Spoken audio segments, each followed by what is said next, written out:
Hi, I'm the Dungeon Master from Keep It on the Table. We are creating videos for the player characters that are playing in this new campaign that we have. We play Sundays, 12 to 4 p.m. Pacific time. So, without ado, I'm going to kick it off for Justice, who will be playing Då'Lith Ta'Alum. First off, how do you pronounce his name? Yes. Okay, so, for starters, the Firbolg, they come from their own tribe. They, a lot of the time, will keep to themselves, but, their primary language is primordial, so they don't speak common as a first language. So, a lot of Firbolg that venture out into the world and interact with people and speak in common, their language is, it's definitely noticeable that that's not their first language. So they might not use bigger words, they might stumble over certain words, they might not even pronounce some words correctly. So that's a little bit of a way for me to get out from speaking concisely. So his name is pronounced Då'Lith Ta'Alum. Då'Lith Ta'Alum. Ta'Alum. Ta'Alum. Yeah. Okay. And he is a fairly young Firbolg right now. In Firbolg society, most Firbolg, they're born at nighttime. And they have a seer in the village, and this seer is usually a woman. They've had a few male seers in the past, but typically they're women. And whenever there's going to be a birth in their tribe, there's a big celebration, because people usually know it's coming.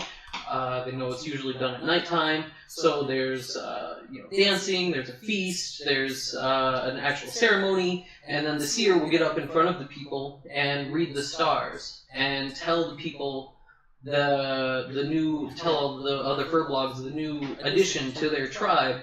What their destiny is, what their aspirations are going to be like, what kind of Firbolg they're going to be, so their tribe knows this is the new addition to our tribe. This is a person that we're going to be welcoming into our ranks. And on the night that Då'Lith Ta'Alum was born, the seer, they had the ceremony, they had the feast, they had the dancing. The seer went up to read the stars for him, and that night the stars left the seer's eyes. So they considered it a bad omen, because that had never really happened before. So the seer wasn't able to tell the destiny of this person that was being born, their aspirations of what they're going to be like. So it was total blank slate coming into their tribe, and that was worrisome for a lot of them. And as fortune would have it, he wasn't the only Firbolg born that night. Shakan Bashiba was also born that night, and the way that the Firbolg society is set up is they have a council of elders and they have a chief. And the council of elders, anyone can become chief, but they have to be elected chief from the rank of the council of elders. And the council of elders is typically society that is heritable. So if you're a council elder and you have a child, your child will usually grow up to be an elder, and so on and so forth. And there's ways to be cast out of that society, and there's ways to be inducted into it as well. But usually it's pretty static. So with these two new Firblogs being born, knowing that they were probably going to be members of the Council of Elders, so they were going to be influential people in the tribe, and they were total blank slates. It was very worrisome, very concerning for most of the tribe. So the elders devised a set of trials and special tutelage and teaching for these two new members, so they could sort of ascertain what kind of Firbolg they were going to become. During those trials, Då'Lith's shamanistic proficiencies were awakened in him, which was also concerning because shaman aren't too terribly common in the world. When one is identified, they usually raise to some rank of prominence just because it is a very special and unique ability. But it's one that's also regarded as kind of mystic, and some people kind of fear it too, because being able to commune with the dead and interact with them, some people just don't like that. And some people, also posit that, well, we don't know these spirits that they're working with, if they're malevolent or benevolent or what's going to happen. So some people try to steer clear of shaman. On the other side of that coin, Shaka, he didn't have any special proficiencies that were awakened during the trial. He seemed to be a pretty normal standard Firbolg. So throughout all of these, throughout the whole time that Då'Lith was growing up, he was sort of pitted against Shaka, and they sort of became rivals in that sense.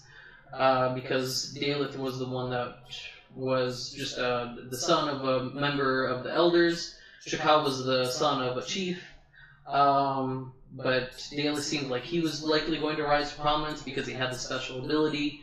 Shaka didn't really seem to have any special proficiencies or abilities, but all the while it was still just a total blank slate for both of them.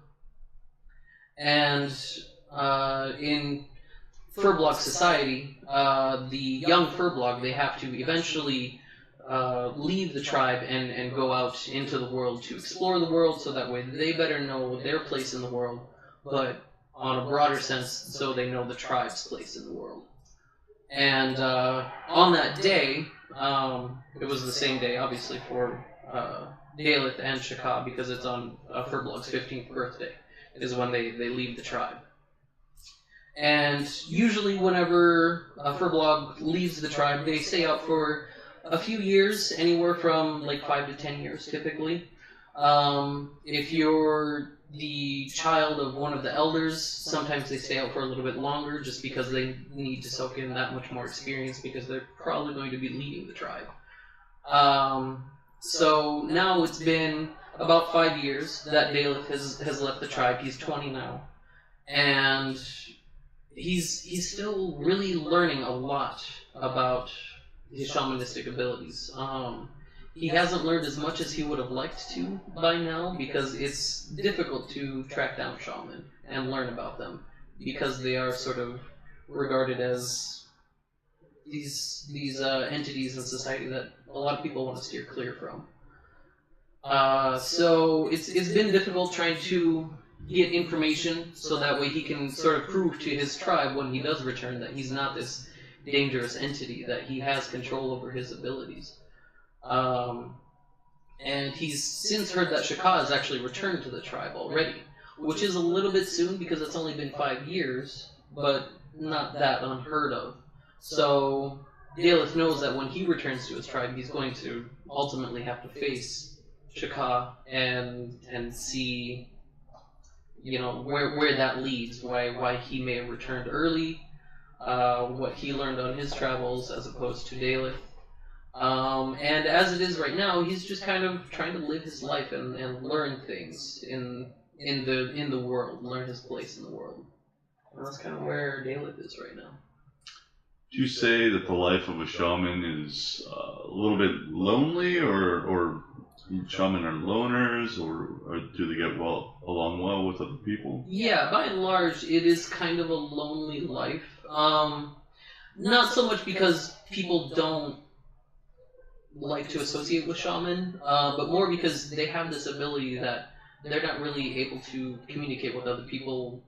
They're not able to connect with other people as far as like what they can do, because they have sometimes daily visions of the dead speaking and interacting with them, which over time does kind of take a toll on you if you're not able to converse with another person, like, hey, this is what this spirit said to me, or this is what this spirit directed me to do, or interact with them in a certain way. And you try and tell that to a normal person who doesn't have these shamanistic abilities, and they start to get kind of weirded out by that. So in that sense, it is a little bit lonely. But on the flip side, a lot of people like to come to shaman to try and connect with deceased relatives, or to try and get some sort of reading from the spirit world as far as like what they want to do with their lives. So in that regard, shaman are kind of seen by some people as sort of like, not exactly psychics, but somebody that can be used as like guidance. You know, if somebody's like, oh, should I, try and go after that promotion or something like that? What do the spirits tell you? Tell me, shaman, please. And that's sort of a mundane use of a shaman's power, so they don't normally like to do that, but sometimes you just have to pay the bills and do those kind of readings for clients. True. Does it worry you that Shika has returned so quickly, perhaps with the attempt to rise to prominence in the... It is concerning. I don't think Då'Lith has he doesn't want to seek power just for power's sake. So if he becomes chief of his tribe, he certainly would accept that. That's a great honor and a great responsibility, and he would openly accept that. But it's not something that he is actively pursuing. He's more concerned about trying to master his abilities, so that way he can use them efficiently for whatever task the tribe might need it for. Okay. All right, so let's talk about what has sent you out into the world currently, and that is you've been contracted by Martin Garrick, who owns one of the Goods. This particular store is in Lofen, and you've been sent to retrieve a notarized contract at the City of Contracts itself, Lauder, and this contract itself allows the establishment of a goods store in Phrygia. You've been able to get the contract, and now you're going to be spending... How would you like to spend your time in the City of Contracts, where they do have court archives? It is it does actually holds council chambers for the counselors all across the continent. Okay, yeah, well, certainly I would, once I had fulfilled my contractual obligation in Lauder, I think I would want to go through some of those archives, so that way I could maybe learn of past prominent shaman, learn the locations, either where they were laid to rest or if they're still living, where they are now. Because shaman are able to speak with the dead, they typically, in order to do so, they typically need a body part from that person that they're communing with, whether it be like a lock of hair, a finger, a head, whatever it is. Usually the more important that body part is to that person, the easier it is to communicate and the more sort of in-depth you can communicate. So if somebody wants to communicate with the dead, saying, I just want to say goodbye to my grandma, something like that, a lock of hair will do. If you want to learn how to better use your ability from somebody who's passed away who had a similar ability, you might need a hand, you might need a head, something like that. So, yeah, as Då'Lith, I absolutely would want to go over those archives, learn those locations of those deceased shaman, and eventually seek them out, so that way I can commune with those deceased shaman in a way that is uniquely shamanistic. Well, the history of Endel and the continent that you're on is a long one, and you do find some discussion of shaman. There have been ones that, as you mentioned, have risen to prominence. What you do see is there have been two known areas of shaman. One was a shaman amongst the giants in Clintonin, and the other is actually in one of the City of Ruins. And there are a few of City of Ruins. Gavin's family may have contributed to that, but... yeah, absolutely. Wherever these shaman may be, I would certainly take note of those locations, and if there's any adventuring groups going to those locations, I would happily join up with them. Or if it seems, safe enough, if it seems prudent, I would absolutely go on my own even. So, learning those locations, the giant city or the City of Ruins, Yeah. I want to go. With that, you do have passage on a ship to All Knots, and from All Knots you're going to get another ship to Lothin. And we will open up basically with all you all on the ship together, heading to Lothin. The airship? No, it's actually a regular ship. Okay. I would feel a little strange getting on an airship. I wouldn't want to do that. Only Gavin's had the pleasure of being on an airship. That pleasure can be his own. Alright.